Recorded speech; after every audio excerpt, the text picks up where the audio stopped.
ये तोहफा तो मैंने मेम साहब को दिया था, लेकिन ये यहाँ जमीन पे कैसे आया? शायद उन्होंने फेंक दिया है सामान निकाल के। एक बार देखता हूँ। अरे, इसमें तो सामान है और इनका सामान भी निकाला और इसको ऐसी जमीन पे फेंक दिया। शायद गलती से किसी ने फेंक दिया होगा। नहीं, गलती से कोई ऐसे जमीन पे तो नहीं फेंकेगा। एक सेकेंड, शायद ये मैडम ने ना जानबूझ के फेंका है। वो भी इसलिए क्योंकि मैं गरीब हूँ और वो किसी गरीब का तोहफा नहीं लेना चाहती। अगर ये तोहफा मैम को पसंद नहीं आया था तो वो मेरे को बता देती। ऐसे ज़मीन पे फेंक के मारने से उन्होंने मुझको मेरी औकात याद दिला दी।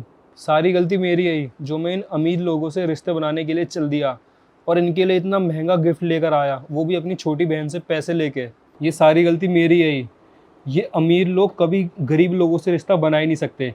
और आज तो ये मैंने गिफ्ट दे के गलती कर दी है, लेकिन आज के बाद ऐसी गलती कभी नहीं करूँगा।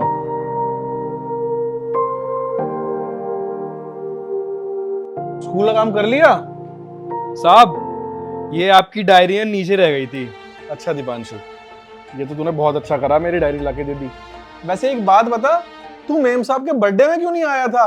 पार्टी में सब आए थे, सोसाइटी के सारे वर्कर्स आए थे, मैंने तुझे 2 बार बुलवाया भी था, तू आया क्यों नहीं? साहब, वो ना आज मेरा आने का मन नहीं था, तो फिर ना मैं आया नहीं इसलिए। और अच्छी बात है ना, जो मैम साहब का जन्मदिन अच्छे से मन गया। जितने भी वर्कर आए थे वो सारे खुश होकर गए हैं। और वैसे भी मेरे आने और ना आने से क्या ही फ़र्क पड़ता है। और वैसे भी मैंने मैम साहब को जन्मदिन की शुभकामनाएं दे दी थी। अरे तू ये कैसी बात कर रहा है?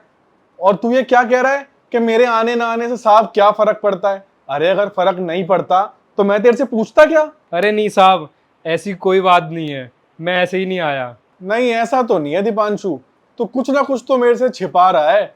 चल साफ साफ बता, बात क्या है? मैं तुझे बहुत टाइम से जानता हूँ। साहब, अब आपसे भी क्या छुपाना।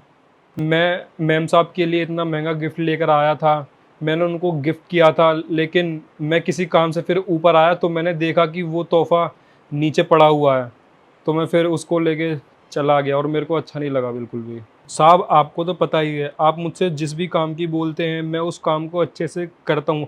अगर मेरा गिफ्ट पसंद नहीं आया था तो मेरे को बता देते, ऐसे नीचे फेंकने की क्या ज़रूरत थी। और अगर काम वाली आती उसको तो यही लगता कि ये खाली डब्बा है, वो तो इसको कूड़े में ही फेंक देती। साहब, अगर मैं चाहता तो गिफ्ट में 10 रुपये का पेन भी लेके आ सकता था, लेकिन मैंने सोचा कि मैम साहब को महंगा गिफ्ट देता हूँ। और साहब, आपको पता है, वो जूते ना मैं 4,000 रुपये के लेके आया था शोरूम से, और वो भी अपने दिल से। साहब, मुझे पता है कि ये 4,000 रुपये आपके लिए कुछ नहीं है, लेकिन ये मेरे लिए बहुत कुछ है।